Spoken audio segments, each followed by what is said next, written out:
These joints are pretty well cleaned up. I can always touch them up some more later. But I think it's ready time to glue on the top fuselage.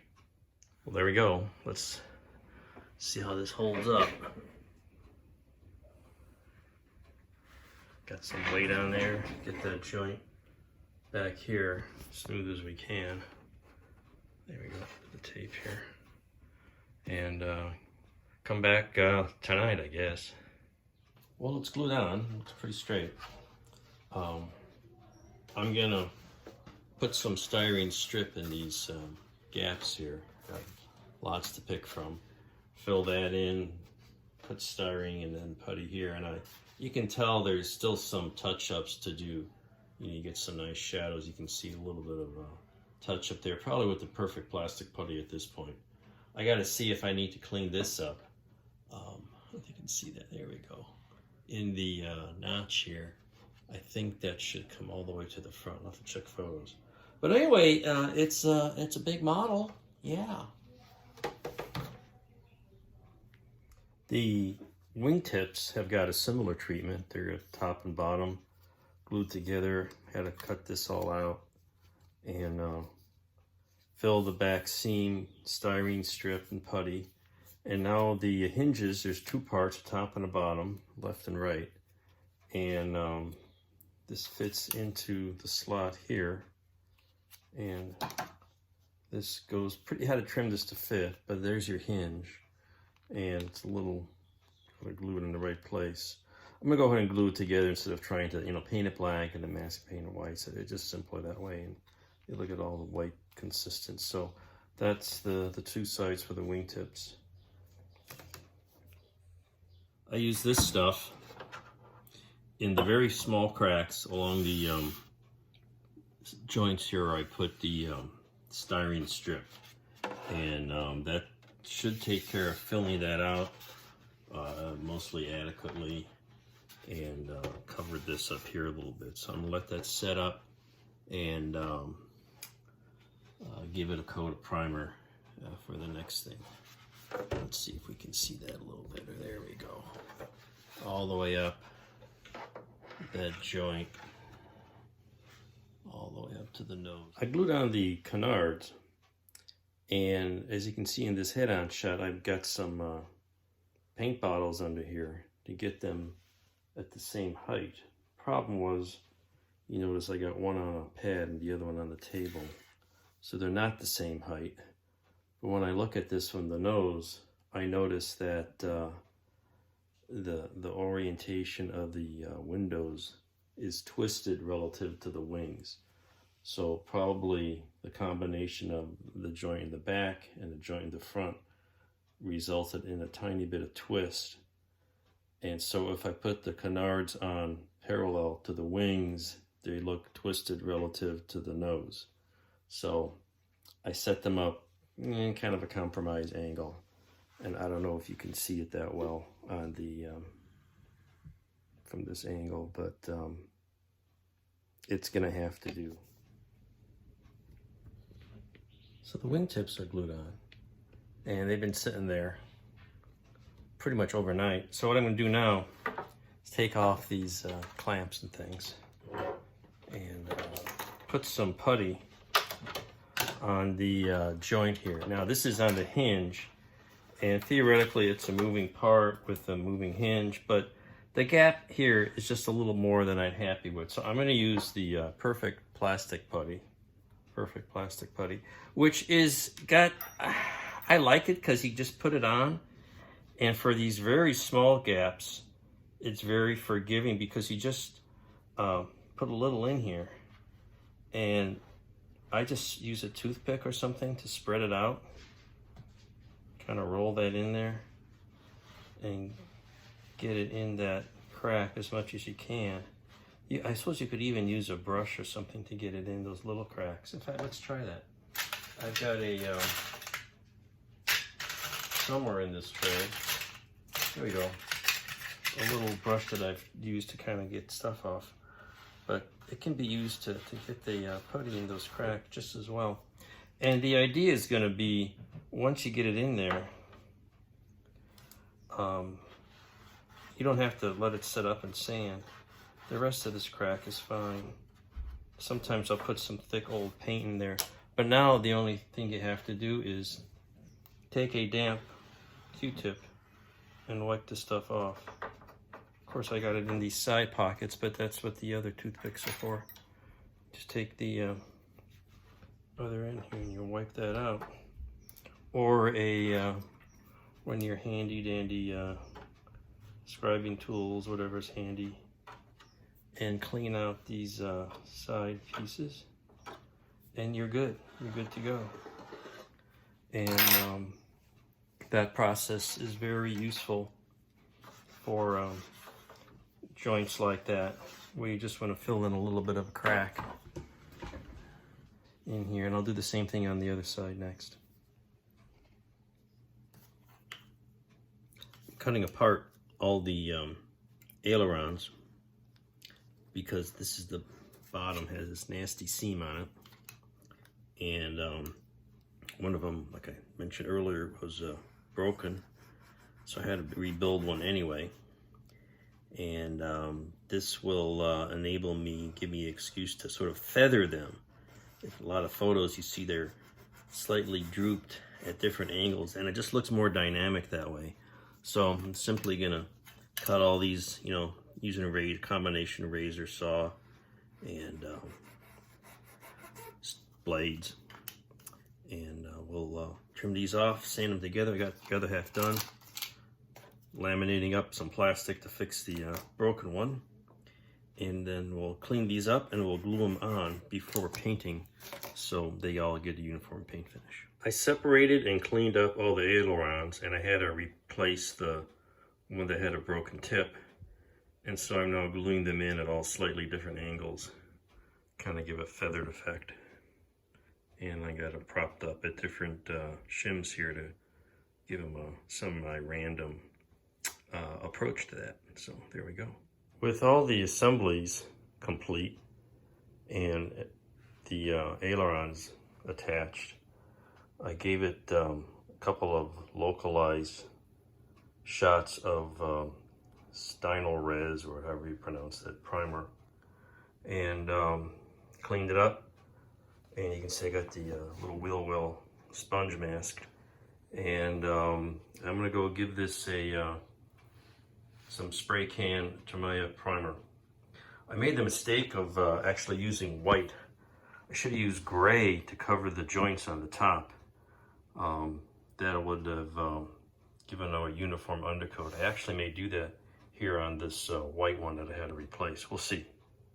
So after getting happy with the primer situation, I'm in my outdoor paint booth, backyard, and got the bottom with the Tamiya gloss white, and okay, it's where it fits to get painted, and it's looking pretty good. It looks like we covered that white aileron pretty well, and we'll let this dry and flip it over and do the top tomorrow. I brought the model out into the kitchen where he had this nice big counter to glue the fins on. I found this clear box that I could use as sort of a square and weighted it down with some cat food, and used a can of Crisco at the other end to kind of keep the pointed end down. And that got these things relatively square. I don't know if you can see, they're kind of straight. The one on this side was leaning out a little bit due to where the slot had some obstructions on the inside. I scraped away what I could, and at this point it's secure basically, and I just put a little bit of the plastic putty on the joint here to kind of clean that up a bit. And I think it looks okay. It's starting to look like an XB70. With the main white painting completed, I'm moving on to the black sections, which is going to be the anti-glare nose, as you can see, and next will be the hinges, which are black. and I've been kind of debating how to attack that. So this has been sitting overnight. You can see just mass with a bunch of tape. So let's take a quick look and see how this came out. I got lots of tape here. Obviously didn't do any overspray on the wall.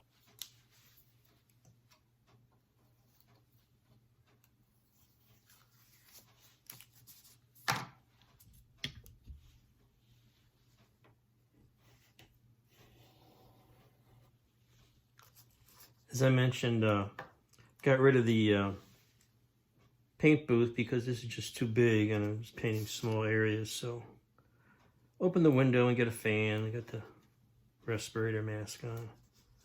Works fine. And just not practical with this big a model and a small paint booth. It's not going to get in there anyway. So we take all this off and see what it looks like here. Look at that. Oh, a little overspray on the other side.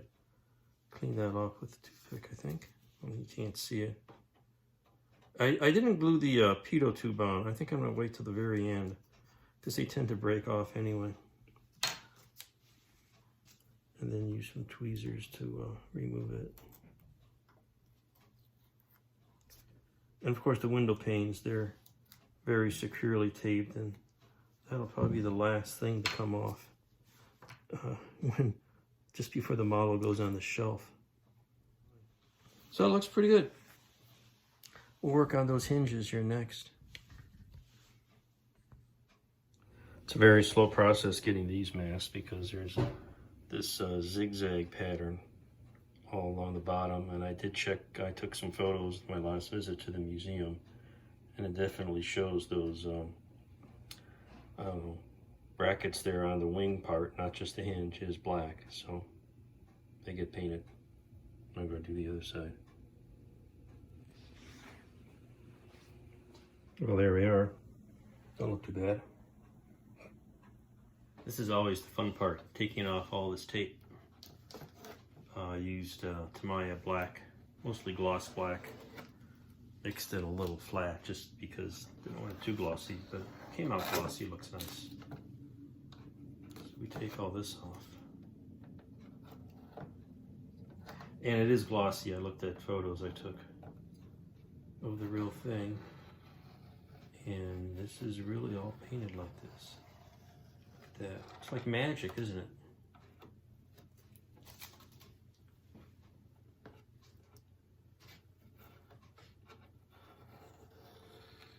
Just put that on there. Work it in with a orange stick. I mean a cuticle type stick. And then trim it with an X-Acto. And you get these lovely results.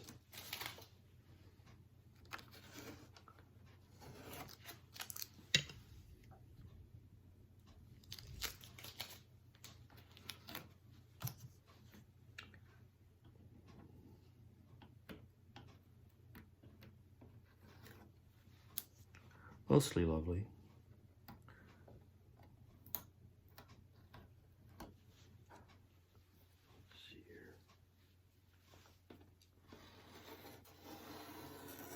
Whoopsie, mostly, not always. It's just the tape not coming off cleanly. Here we go. And for that, you get a little, you make a little wedge, pointy toothpick, and you get your tweezers in there and you pull that off.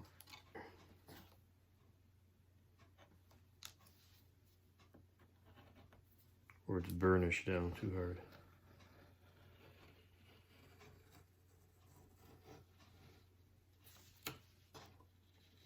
There you go, that's pretty good. Now that the major painting's done, I gotta take all the masking off. And so what I've got here is I put tape on these intakes because they were painted this metallic shade. Now I gotta get all this tape out, which is easier said than done without destroying the paint or scratching it up. I do notice I gotta touch up here. I guess I didn't mask that all the way up there. But it's not bad. Yeah, this whole surface, which is the underside of the wing, I guess I forgot to mask that, but that's got to be painted. So we'll do this side and do the same thing on the other side. We'll touch that up with some all-clad magnesium. Let's do the same thing in the back now. Let's see how I'm going to take the masking out of the engine compartment and see how much that I might need to touch up the paint back here, because it's, I don't know if it's the same magnesium. Oh, it's that darker color. It is the magnesium. Well, that's not too bad so far. I think I might have to touch up the edges a bit. Yeah, maybe a little bit in here. What I'll probably do is just use a Vallejo and touch this up by hand instead of attempting to remask everything and do that. The Vallejo metallics can be hand brushed really nicely, and it looks like it just needs a little bit in here. So time for some decals. I'm gonna put some got the big markings on the engine stripes, and the engine bays each had a number on it. And I'm like triple checking how this goes. And it goes like this. This is number 6, number 5, number 4, number 3, number 2, number 1. And of course that was the easy part. Now the tricky part is to get them all lined up. Maybe a little. Just gonna center it in the bay. You get the idea. Mostly I'm just using kit decals, but there's a few extra ones like some of these landing gear alignment stripes. That's pretty easy to do with some stripe decals. Got a lot of that stuff. Try and actually line it up with the landing gear in here, because it's supposed to line up with the angle of when it's deployed properly. If I can get the decal deployed properly, and it goes up and around the corner, something like that. Close enough. The wheel wells need to be painted, so we're just going to do that by hand with some Vallejo steel. Trick is always how far to go up to the edges, because never easy to get a clean edge. So I'm going to go up to the edge here and just kind of hand brush it. Maybe. You're not going to see much of this anyway, so this is not going to be a contest model. This is going to be built to sit on my shelf. And even if you go over the edge a bit, that's what toothpicks are for. Because you can just go back and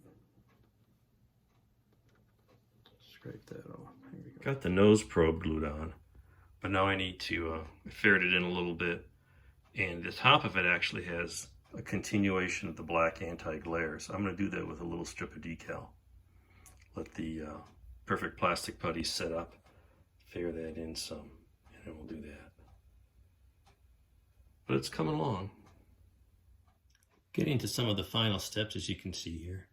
Going to glue on the landing gear and as I'm working on that nose probe. Meanwhile, I got some replacement wheels, tires, from little Ukraine outfit, Armory, and 72nd scale weighted tires, because the tires that come with the kit are kind of overly flattened, and there was one set missing in this kit I had. So these came the other day, pretty couple of 2-3 weeks from Ukraine, so that was nice. But they don't fit exactly the same way. See, on the kit tires, there's a little D-shaped wheel to go in the hub, so you get the flat side down to go on the little stubs there. And the tires, the replacement ones, just have a circular hole. The depth is roughly correct. Maybe if I drill it out a little bit or put a little sleeve in there, So that'll take some adjusting, but they're still pretty well flattened. Not as much, kind of hard to do a straight comparison in this lighting, but not as bad, but at least I got a full set. And it's nicely crisply molded with without the big nasty seam on the halfway point. So I'll fiddle with that, but meanwhile I'm gonna put the landing gear on so I can turn the thing and sit on its side without scraping the bottom. And a few more things to do here. So I've got this nice set of wheels from Ukraine, but the mounting hole on the inside was very shallow. So I drilled it out a little bit, but you can only go so far until you hit the cap on the other side. And these are very nicely molded. They've actually got the treads, which the kit parts just have this big lump in the middle. But you notice the kit has a D shape, so you can, you know, attach it and the flat part is down, which is clever. But the corresponding axle mount here in this was too shallow. So I drilled it out and I sliced little bits of styrene tube and super glued it to the axle location. And that should give me a better joint. So let's just do, I don't know if you can see here, a little test. I may have to sand those open a little bit. I had to shave them just to get the diameter to match. But it looks like that'll give me more grip area when I attach these things, and make some progress on that.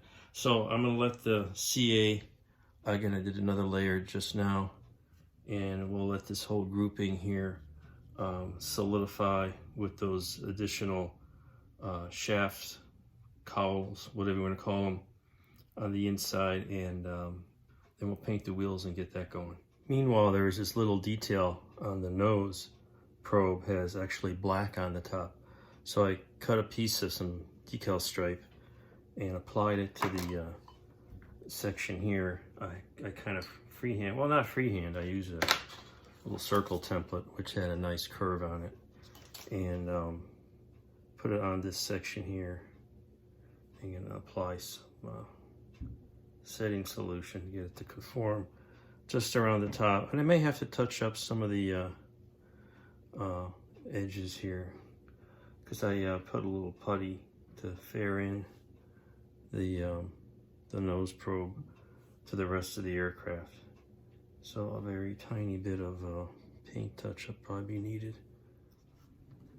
These sleeves on the wheels look like they're working out okay, because I put some on there and they fit very nicely now, and should give me more contact for gluing the whole thing, although I'm going to put more CA on here, but at least they stay on now.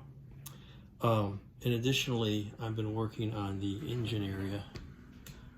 Just painted the insides of the exhaust a little darker color, slapped a little dark on the inside of the nozzles, and from photos it looks like I'm going to highlight these pedals with a little light metallic dry brushing, and that should pretty much take care of that. That leaves a darker color in the crevices, and dry brush the light with a kind of a metallic light gray. So that's working on these final details. The clear coat went on the decals pretty nicely, so we're getting very close. Just dry brushing with some steel didn't give me the effect I wanted. The base coat wasn't dark enough to get enough contrast. So I'm gonna go ahead and use a wash. Got some new wash. I got a Vallejo acrylic wash. So I'm gonna try a little of that in the depression here and see how that works. So I think this looked a lot better. The color was not dark enough to get a contrast with a light dry brush. So I did the little dark black Vallejo wash, and that gives me just enough effect to highlight those pedals. So happy with that. Gluing on engines. Just fits on the rim here. And I'm gonna put the any marred stuff hide underneath the top where you won't see it. It's called selective clever modeling.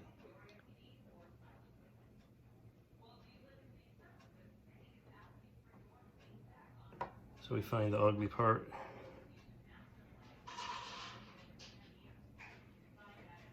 That's kind of an ugly part. We'll put this in here.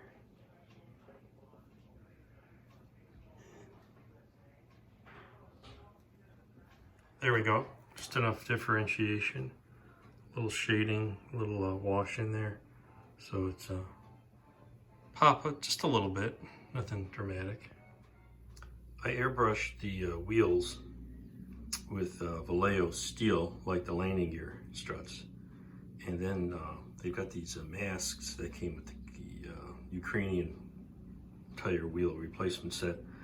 I'll mask the hubs and then airbrush them with a sort of a mix of metallic and gray to get the dark tread, and then go back over the sides by hand with a little lighter just metallic shades and see how that comes out.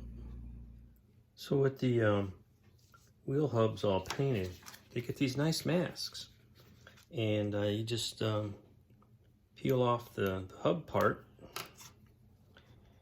and put that on both sides of this, and it fits very nicely. And we'll stick them back on the spread here, and then give them an overspray of a little bit of maybe a gunship gray, maybe just thinned. Maybe I'll mix a little steel in it, and then we'll go back, because I noticed the actual, the tread parts that touch the ground are a little darker. So I'm going to shoot for that tone, and then come back by hand with a little lighter metallic finish around the sidewalls, and that should give us some relatively reasonable results. My results came out a little backwards. In other words, instead of having dark tires and adding a lighter silver sidewall, I got the nice silver sidewalls, and I'm going to add the dark tire treads. So here's my result after masking. You see the hubs are pretty shiny. Got sort of a dull gray metallic sidewall, and I'm just going to hand brush a little gunship gray on the treads, and I've got a little drop of water here, kind of water it down just to kind of give it not a heavy coat, and I want to sort of feather the edges, and I'm just doing that with my finger. You'll see here in a second. A little water there, kind of spread that out, thin that a bit, get it you can see what I'm doing. Here we go. Just kind of get it around most of the tire, but not on the sidewalls. And then when we get to the edges here, just gonna kind of mush that up a little bit. And same on here. See here, I got a little bit on the front, so we'll just clean that off. And it doesn't have to be perfect, because you look at those tires and they're really kind of uneven. There's it's not super uniform, but there's definitely a sense of darker tread and lighter sidewalls, and that's all I'm trying to achieve. And you can see we got kind of getting close to that here. So I'm just darkening it the other way than I initially planned, and seems to be coming out okay. So all the tires are now painted, so it's time to glue them on. And what I found I do sometimes is I take a piece of glass, like from a picture frame, and I'll pop it upside down here, and this enables me to figure out that they're all touching the ground. Much easier to see. So I'll tilt my head down here and do the best to get all 10 wheels touching the ground. It's frankly not going to be possible to get them all perfect, partly because the struts are a little tilted. They're not really that square. I've got these aftermarket wheels that I added collars to, etc., etc. So we're going to do the best we can. I did try different arrangements because some are a little thicker than others, or at least flatter. And I did find there was a high spot here, so I don't know if you can tell. I actually went and shaved down the flat spot to lower this a little bit because this whole thing is tilted and the actual axles are kind of tilted. So we'll do the best we can here. And these are resin parts and that's styrene, and normally you use CA, but I want to give myself more working time. So I'm just going to use some of the khaki glue, make a little puddle, put some on a toothpick, and apply them like that. And that's going to work. Something, make a little puddle over here. And we don't need much. And so we'll start with the goofy one here, and that'll give me some working time.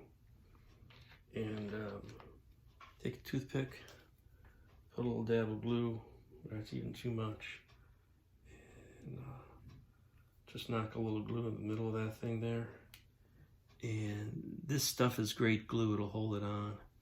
And it gives me a lot of working time. So I'm gonna just start by a couple at a time here. And I'll work my way through this and get them as, oh, of course I got my thumb on the thing. Here we go. A little too much glue. And work that in there. Try to get them square, and we'll do that one at a time until we get them all on. We'll go ahead and glue on the landing gear wheel well doors. They put a little, just gonna use this heavy liquid cement, a little bit there,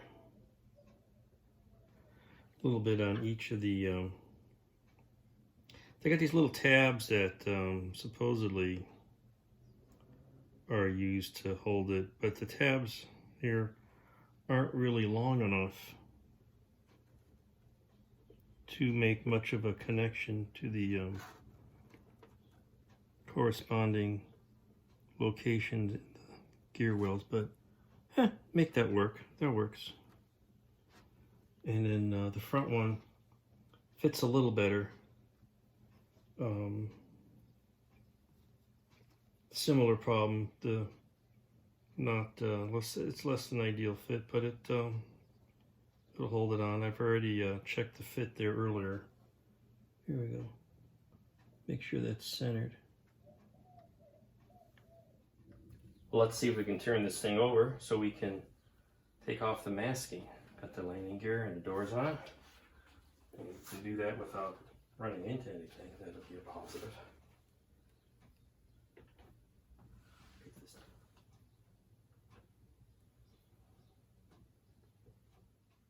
So all that's left is to remove the masking from the windows.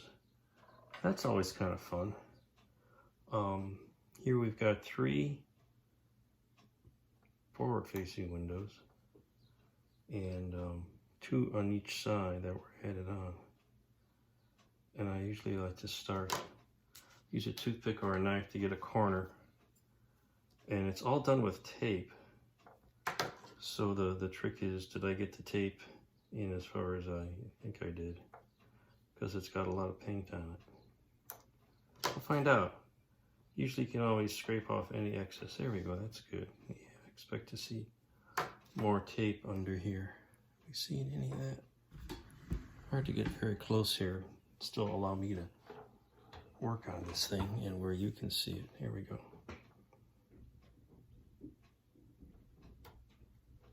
Let's get the corner. There. And if needed, usually the paint will, you just use a toothpick to get any extra in there. Yeah, that's not bad. Step 1. And I'll do one more, do the middle one here. if I can not destroy the rest of the paint job. And a little toothpick wedge under there. There's that. Okay, and we'll continue that.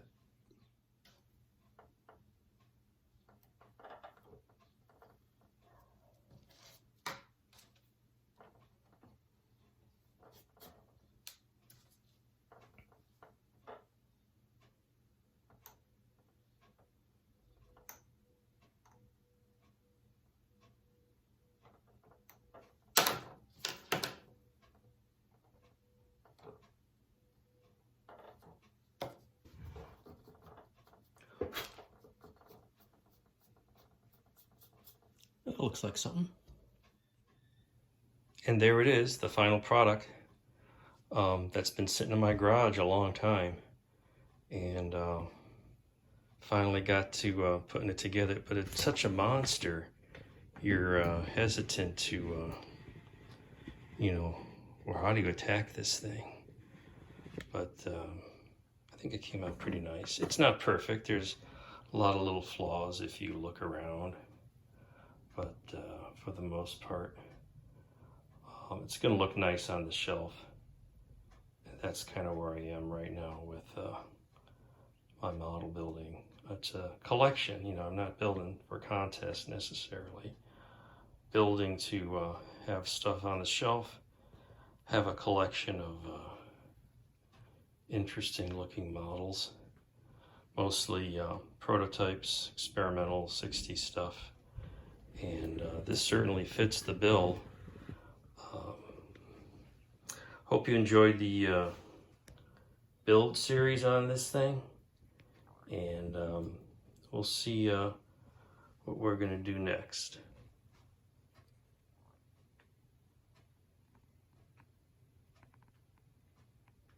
And just one more angle from the back, because it's such a cool angle. These engines, the feathered ailerons, and there's your XB70 Valkyrie.